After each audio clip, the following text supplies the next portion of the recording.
Good afternoon, YouTube. Digital Adel here, back with some more Fortnite Creative 2.0 UEFN editor commentary for you. The update released yesterday, 24.10. These are the release notes. Just wanted to talk about some of them because I'm excited about some of the stuff for even my map and just the map design game in general. So what's new? There's a new channel device.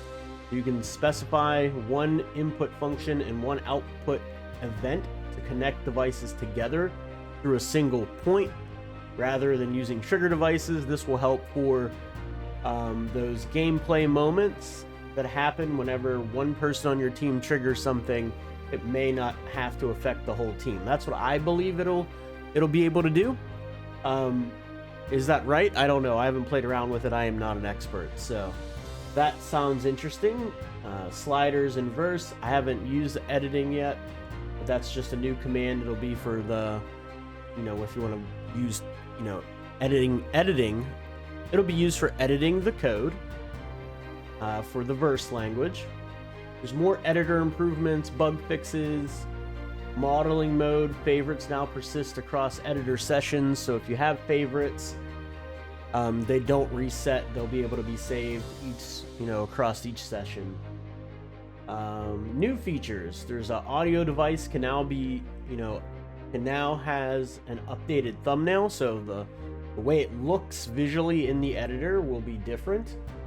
Additional autoplay options are now on the audio player device to determine when audio starts during gameplay, so you can pick specific points in your gameplay when the audio triggers.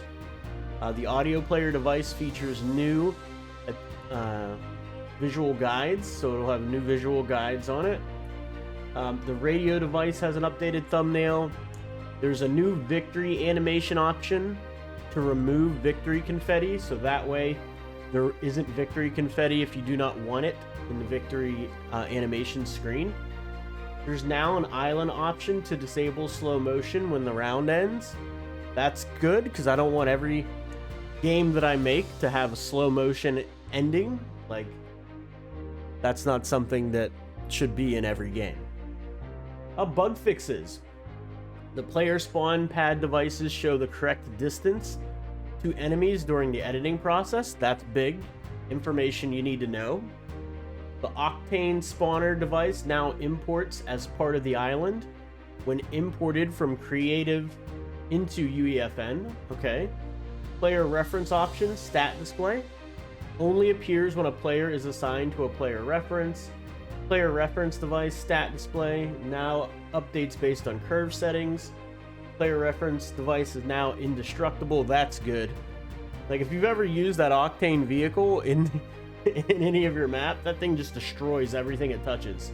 So you need to be able to make these trigger devices, walls, roads. You got to make sure they're indestructible. Otherwise, it can mess up your game.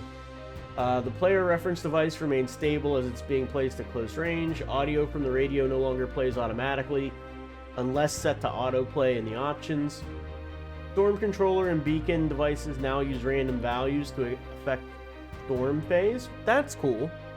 So you don't have to, you can put it on random. You don't have to set each and every setting for the storm phases. That's pretty cool. Air vent material no longer resets when being removed. Capture areas are now visible in game. That's a big deal. Audio mixer now deactivates audio when exiting the island. Cool. I like that.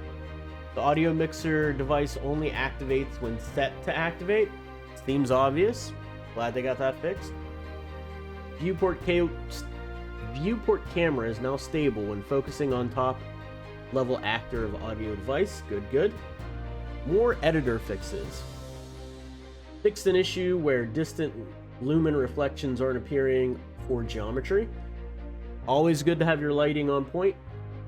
Parent socket parameter now applies on static mesh components. I need to learn more about static mesh and animation and modeling. I gotta study up on that. Fixed an issue where collision visualization did not update immediately after clicking accept. Okay, in the collision tool. Good. pivot act tool and modeling mode are not working. UV modeling tools, so they aren't enabled for volume. Fix an issue where background grid and UV editor is not fully drawn. Change the smooth weight theme. Fix an issue where the add virtual bone option doesn't appear after importing an asset. Okay, maybe that's why the modeling wasn't working. Fix an issue where animation asset shortcut button was hidden in the animation editor. Also, big time, because I've been trying to animate a few things.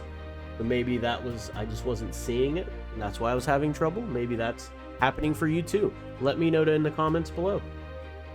Fixed issue where asset upload sometimes failed during migration. Fix the crash that occurs when snapping to a pre-built mesh and modeling. Fix an issue with material parameter collections. Fix the crash that occurred when reaching the object count and forcing garbage collection before reaching the limit. Fix an issue with filter bloom. Fix an issue where creative and UNFE experience with large player counts would sometimes not allow some players to connect. Okay. All these changes are about code. I don't do any of the coding. A new fab update. There are new Fortnite base material instances for tiling textures. A fix was added for the base chain link texture, and there is now a is touch control active check, so developers know when they're using the touch HUD. Fix an issue with the cloth controller function for improved runtime costs. Love that. Anything to make your game more optimized and run more efficiently, I'm all for. So that's awesome. I'm glad that these fixes are in place. There's some other things too that they added that is not in these patch notes. I'm going to show you those right now. Let's flip over to my map. So this is the race car map that I was talking about that I've been working on. They have added some of the new vehicles. So some of the new things are that the drift sedan, the Nitro drift sedan, is now an asset you can use in your UEFN games. This supply spawner, I don't remember this being here, but it's a supply. It'll drop. You can drop supplies in the middle of a match, or UEFN. So that's cool. I haven't really looked for anything else. I just saw that the car was coming into the game, and that's important to my race car map. This is my map. This is going to be our playground, our racetrack, and we're going to give it for a spin today for the stream. There's a lot more we have to do, a lot more assets we have to put in, a lot more things we have to smooth out, but I think it's going to be pretty fun once we start getting people on it and racing. So yeah, let's check it out.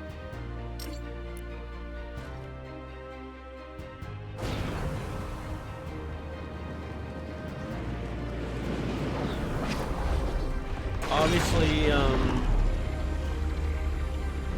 so this is the new drift car, the Nitro drift car they put in. It wasn't in before. This is with the new update. So that's what we spawned in from earlier in the video. So, the way it's going to work, you're going to start in the cars whenever the map is ready. I just haven't programmed that yet. You're going to start in the cars. There's going to be a countdown. There's going to be a flag that waves. And you're going to be off on the Pyramid Racer Island.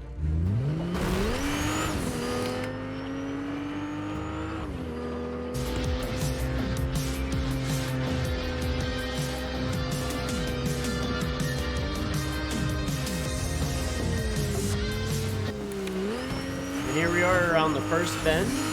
It's a sharp one.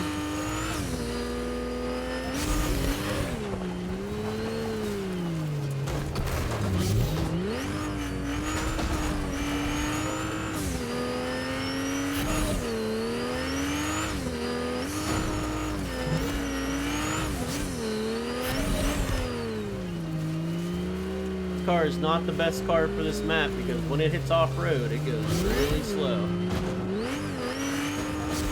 So you can go this way. It's the shortest way. You could have went all the way around here. So this was you could have went either way. Gotta pick which way you wanted to go and attack that. Now on this straightaway, there's two different ways you can go. You can go right through the C curve or left, which is the shortcut.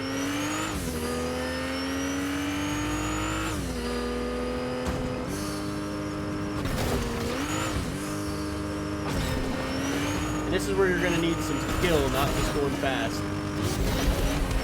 Ooh, we almost went off the edge. We almost went off the edge.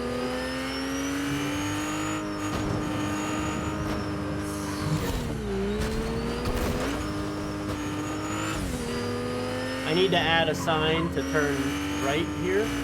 I need to put a sign there. Put a sign there. All things to keep working on. Ooh, that flipped there. Oh no.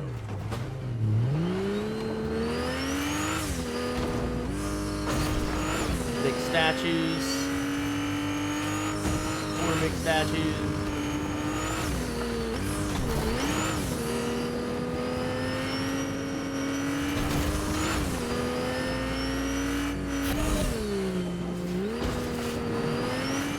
Curve here, nice little U-curve.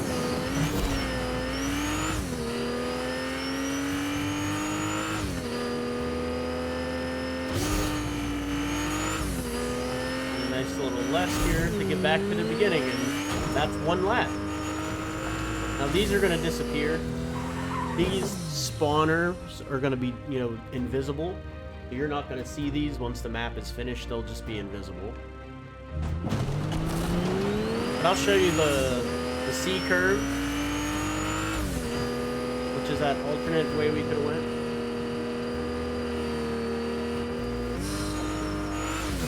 And we'll have your custom radio stations. You can have them on or off.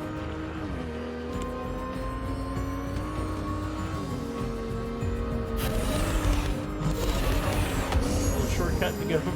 You can take.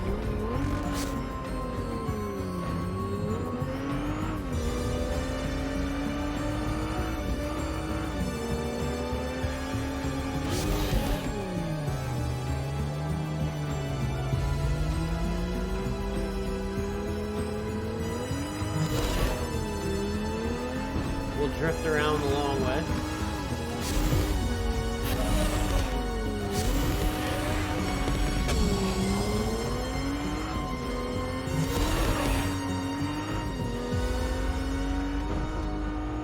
This is the C curve.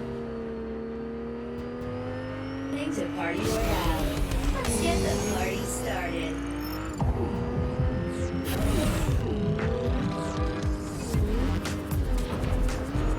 So there's a couple different ways you can approach the map.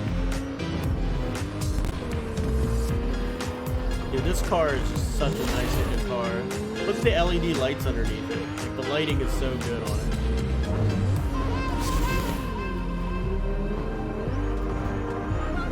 Car handles like a dream, man.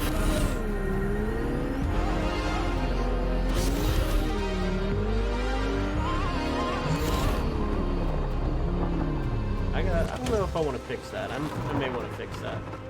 You're gonna be locked to the car as well, so you won't come flying out of it. The car will just respawn.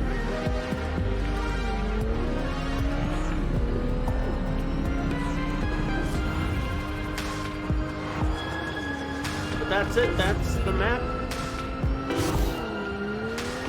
Complete this last lap.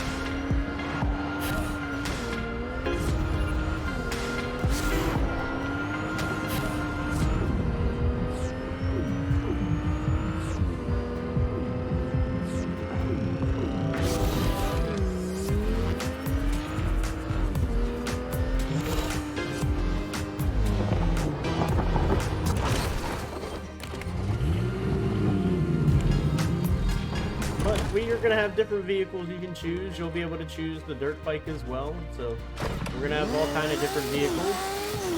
Great for a different playing experience, a different viewing experience.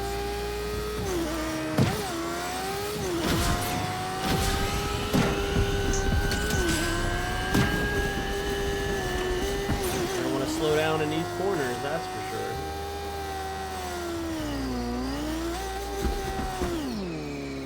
Stuck on that rock.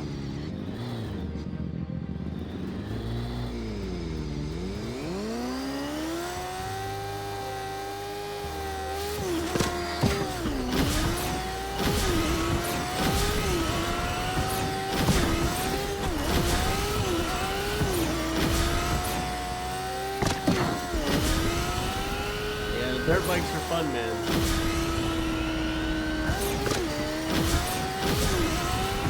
Motorcycle, I mean.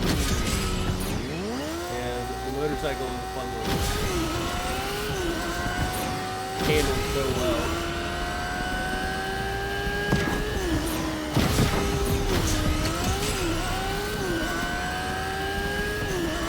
Oh, this is bad. Oh, I messed that up.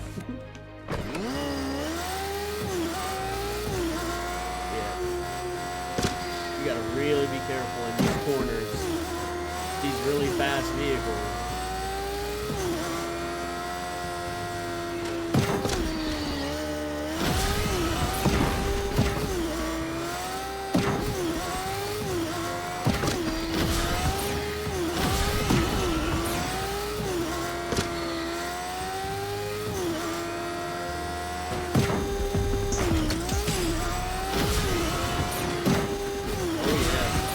Motorcycles are fun one, man.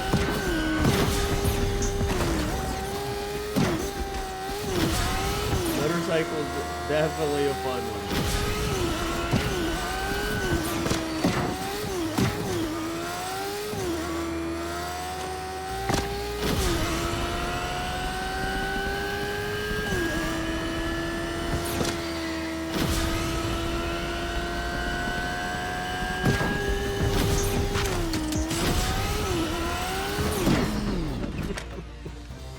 Yeah, it's going to be a good map. Let me know what you think in the comments below. If you like this sort of content and you're excited to play the map, let me know. Leave a comment. If you have suggestions, let me know in a comment below. I hope you like the content. I'm going to keep cranking it out. Take care. Stay safe. GG's.